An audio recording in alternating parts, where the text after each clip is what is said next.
Сайн өдрийн мэнд хүргэмээр хэлж байна.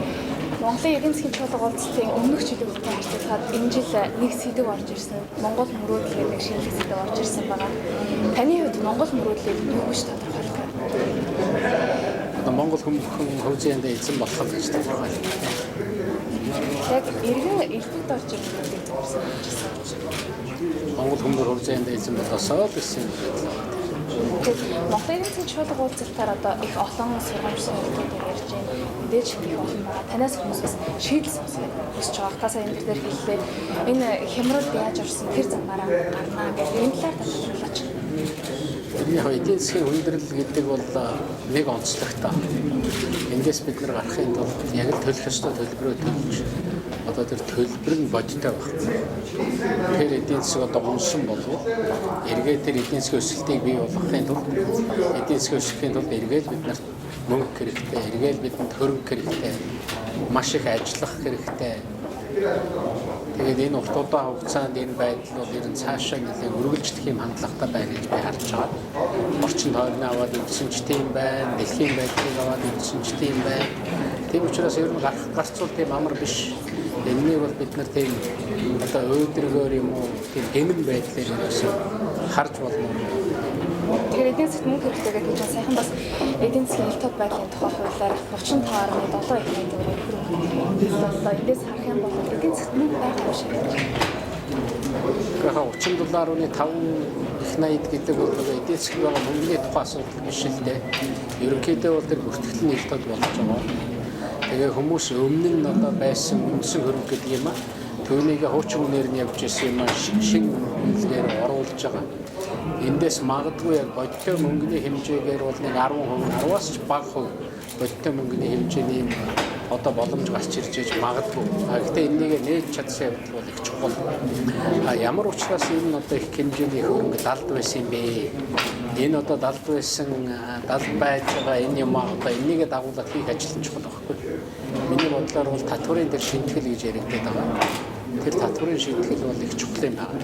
Ер нь монголчууд төвчээд нэг шатлалтай татвар дээр нэлээд олон жил цаашаа үргэлжлүүлэх ёстой гэж би хувьдаа боддог. Тодорхой бизнесүүд дээр жишээлбэл уул уурхай дээр ч юм уу тодорхой одоо уул уурхай ашигласны төлбөрч гэдэг юм баялаг ашигласны төлбөр энэ дээр бол тодорхой хөдөлгөөн байж болно л доо. Бусад тал дээр бол одоо нэг шатлалтай татвар нь би зөв гэж боддог.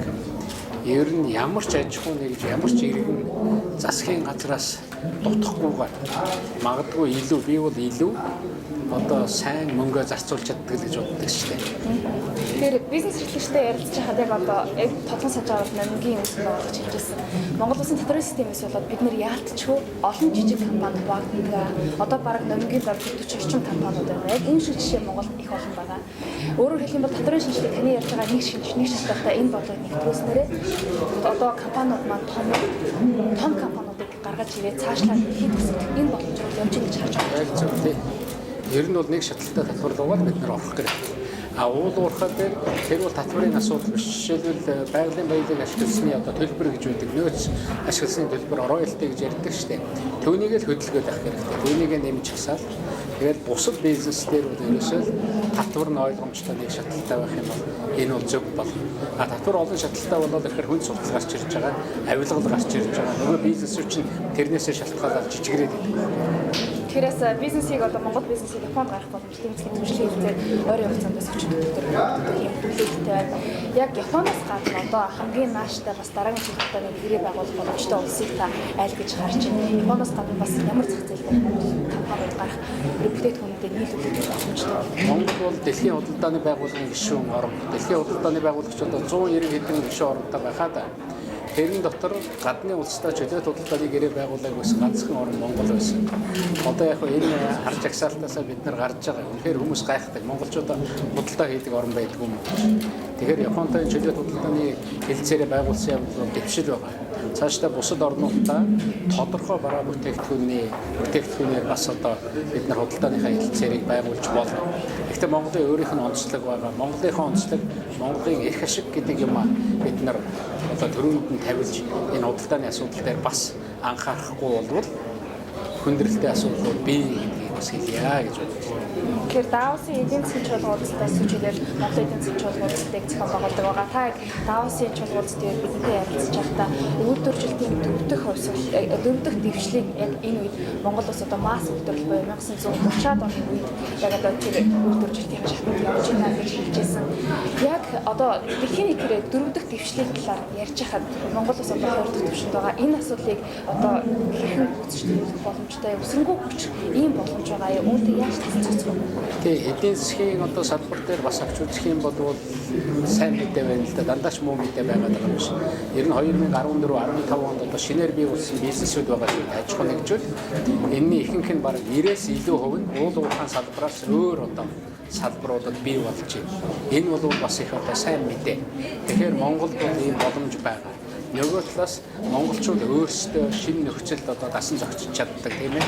Монголын ард иргэд ялангуяа манай залуу үеийн хувьд авч үзэх юм бол мэдлэг боловсрал энэ боломжууд нь бол хинээс ч дутхгүй шүү дээ. Тийм болохоор энэ хүмүүсийнхаа энэ одоо бизнес сэтгэлгээг бид нар дэмжих, тэр бүтээж хийж байгааг дэмжих байдлаар явах юм бол бас Монголын эдийн засаг, Монголын хөгжилд бол тодорхой хэмжээний ихтгэл байгаа. Би сая нэг санааг голж ус ярих гэж оролдлоо л да. Боломж гэдэг нь. Тэгэхээр Монголын өөрийнх нь онцлогоос шалтгаалаад Монголд бол тэр боломж гэдэг юм байнга хурц ирээд байдаг юм аа. Одоо нэг аманд орсон шарт тос гэж ярьлаа шүү дээ. Яг тийм юм бол байнга орж ирээд байхгүй. Тэгэхээр нэг тийм боломжийг алдчих юм бол магадгүй тэр боломж хэзээ ширгэж ирэхгүй байх гэж би боддог. Тэгэхээр Монгол хүндэж бай, Монгол улсдч бай, гарч байгаа боломжийг ашиглах гэж бид нар нээлттэй тогтолцоог одоо сонгосон улс шүү дээ.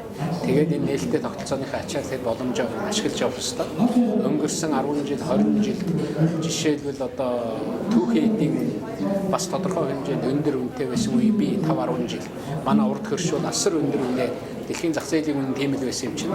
Түүхийн эдийг нийлүүлж ирсэн. Одоо гэтэл урд хөршийн энэ эдийн засгийн өсөлт 1%, 2% буурахад гаднаас авдаг юм хэдэн их найдаараа хэдэн тэрбум доллараар хэдэн тэрлионоор буурж байгаа байхгүй. Тэгэхээр энэ боломжоо бид нар алдчихлаа та. Одоо бид нар өөр ямар боломж байна. Тэгээд энэ боломжоо алдсан сургамжаа бид нар их зөв авах хэрэгтэй. Би сая хэллээ. Ер нь асуудал бол улс төрд байна. Асуудал бол дотроо байна. Монголын асуудал. Тэгээд улс төр дотор байна. Улс төр дотор байгаа хариуцлагагүй байгаа. Тэр одоо хариуцлагын хуулиа гаргая. Хариуцлагагүй тэр үйлдэл хийж байгаа улс төрчдтэйгоо, хууль зөрчиж байгаа улс төрчдтэйгоо энэ Монголын эдийн засгийн боломжийг алдахад хөргөж байгаа тэр хүмүүстэйгээ хариуцлага тооцдог болёо. Хэрвээ энэ асуудлыг л манай одоо энэ ажил хэрэгч хүмүүс шаардахгүй юм бол, жирийн иргэд шаардахгүй юм бол энэ ажил хийгдэхгүй. Ганц ерөнхийлөгч ирээд энэ зүгээр л хаданд ашигласан цуурай мэт болоод байна. Гэхдээ бид нар хуулийн оруулсан энэ хуулиудаа батлаад ер нь улс төрийн хариуцлагатай болгочих юм бол энэнийг дагаад их олон юм сайжрах бас юм боломж байна. Та одоо яг энэ Монголын эдийн засгийн чуулгуудаар их үедээ болоод хөрөнгө оруулагч нар ороод ажил ярьдаг байсан. Одоо сүүлийн үед монголчууд өөрсдөө асуудлаа ярьдаг болж байна. Та сая хэлж байна. 10 онд ярьжсэн зүйл өнөөдөр ч гэсэн энэ асуудал ярьж байна. Яагаад ажил болохгүй байгаа? Одоо яг эний цаана одоо хэн энэ ярьж байгаа зүйлийг ажил хэрэг болгоод хэрэгжүүлэх ёстой гэж таарч байна. За энэ дээр нэг юм хэлье. Ер нь бол аливаа сайн дэвшил бол цаг хугацаа шаарддаг. Аливаа сайн юм бол удаан хугацаанд бүтдэг байхгүй. Ер нь монголчууд ингэж ярьж хэлцэж нээлттэй ярьж гин гэдэг бол энэ өөрөө бас дэвшил шүү дээ. Одоо энэ нь хандлага болох ёстой. Хандлага болохоос гадна энэ шийдвэрийн төсөл болох ёстой тийм ээ. Хүмүүс энэнийг одоо энэ зүйлийг ярьдаг хүмүүс нь олон болох ёстой. Энэнийг төр засгийн бодлого тодорхойлдог хүмүүс нь ойлгох ёстой. Тэгээд ингээд аваад үзэх юм бол улс төрийн эдийн засаг мөнгө санхүү гэдэг олон салбар дээр тавиад үзэх юм бол энэ бол урт удаан хугацаа, урт удаан үйл явц гэж харах хэрэгтэй. Тийм учраас нэг юм ид шидийн юм шиг ямар учраас ингэж одоо шийдэж чадахгүй байна, ямар учраас болохгүй байна гэдэг маш олон хүчин зүйлээс асуудал хамаардаг болсон. Тийм учраас хамгийн гол асуудал бол нийгэмд байгаа ард иргэд энэнийг хүсэх ёстой, үүнийг шаардах ёстой, ийм ойлголт бий болох ёстой гэдэг. Одоо гол нөхцөл нь энэ байгаа.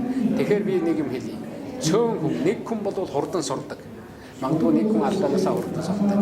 А бүхэл бүтэн ард түмэн болов энэ үйл явц бол сурах үйл явц бол бас их удаан байдаг. Тэр бүх хүн түрээд эргээд тэр үр дүн гартлаа уддаг байхгүй. Хэрвээ л бүх алдаагаа бид нэр тэр дорн засаад сайн яваад байсан бол энэ дэлхий дээр байгаа бүх улс оронд асуудалгүй болчих байсан байх л та. Та сая улс төрийн өндөр амжилтны хариуцлагын тухай асуудлыг яриад одоо хэдийгээр сонгуулийн болохоос өмнө хөл гарахгүй байх магадлал өндөртэй. Магадгүй тий эргээд одоо ийм хийж чадах уу гэдээ улс төрчөөс асуугаад тэр улс төрч чадна гэж амлаад гарчлаа. Гарсны дараа эргээд нөгөө улс төрчтэй хариуцлага тэр хууль журам байхгүй ч гэсэн энэ дээр бол хариуцлагатай олон улсын жишгээр бол ажиллах гэдэг зүтгэл Монголд байдаг. Харин Монголын ард түмэн яг тэрний хэлдгээр нөгөө олон биелэгдэхгүй амжилтанд аль хийж нөгөө дөжөрчихсөн. Яг ийм тохиолдолд ягмар хариуцлага тавьсан Монгол. Одоо тэгээд биелэгдэх боломжтой юм, юу нь биелэгдэх боломжтой юм бэ, юу нь биелэгдэх боломжгүй юм бэ гэдгийг одоо хүмүүс ялгадаг болж байгаа нь сайн тал шүү дээ. Олон биелэгдэхгүй юм яваад байна. Олон юм одоо хийгдсэнгүй гэж байгаа бол за ийм юм ярихаар хийгддэггүй юм байна. А ийм юм шаардах юм бол хийж болох юм байна гэж. Тэгээд энэ бол хоёр талын замтай, хоёр талын урсгалтай зам шиг багхгүй. Нөгөө талаас нэр дэвшиж байгаа энэ одоо сонгуульд оролцож байгаа улс төрийн намууд нэр дэвшигчид хариуцлагатай байх ёстой. Одоо бол биелэгдэх үнэхээр хийж болох хийхээс өөр аргагүй тэр шинтгэлүүдийн тухайд ярих хэрэгтэй. А иргэдэж гисэн яг тийм юмыг одоо хар амьдралаас урган гарч байгаа тэр юмыгаар шаардах хэрэгтэй. Тийм л сонголт хийх ёстой гэж бодож байна. Тэгэхээр өнөөдрөөс би тэрийг ярилцж байгаа. Бас энэ чуулган бас АСЕМ-ийн хурлын бэлтгэл ажиллаж гэж харж болохоор байгаа. Ер нь одоо дараагийн эх сард бас АСЕМ-ийг дагалдаж болох хурал эхнээс эх сард хамгийн их хурал болж бэлтгэл хэр хангалттай гэж харж байна. Ер нь бол мэдээж хүндрэлтэй асуудлууд байгаа. Гэхдээ энэ чиглэл бид нар ингээд хичээгээ зүтгэхэд болно. Хичээгээ зүтгэхэд шийдэхгүй асуудал гэж байхгүй шүү дээ. Тэгэхээр олон төмнийхээ дэмжлэгээр бид нар айтайхан зохион байгуулчих байхаа л гэж бодож байгаа шүү дээ. Эцэст нь ганц зүйлийг тодорхойлоод асуухаа төгөөс бодлогын тухай манай хойд хоёр хурш гадаад бодлогын хамгийн том бодлого хуршуудын харилцагч нар байгаа. Хоёр хурш маань энэ төгөөс их бодлогыг дэмжиж байна. Ер нь энэ бол хэн дэмжиж нэмчихгүй гэж бид нар бол гадна талаас асуух шүү дээ юм. Монголчууд өөрсдөө ямар бодолтой байгаа юм бэ? Би энэ бодлогыг төвөксөх гэдэг бодлогыг Монгол улсын бүрэн эрхтэй байдал тусгаар тогтнолын уяал гэж харж байгаа. Үүнийг баталгаажуулах боломж гэж харж байгаа. Төвөксөх бодлоготой байхын тулд эдийн засгийн чадвараа бид нар сайжруулах ёстой. Бид эдийн засгийн чадваргүй байх гэж суугаад байж болно. Гэтэ өнөөдрөөс эхлээд энэ бодлого маань эргээд монголчууд бие даасан зөв эдийн засгтаа болох руу бидний төлөхөд энэ бол нэггээр хэлбэл бас энэ эдийн засгт болж байгаа олон асуудлыг шийддэг болов. А нөгөө талаас монголчууд суугаад хамтарч зөвшил олдог тийм ээ.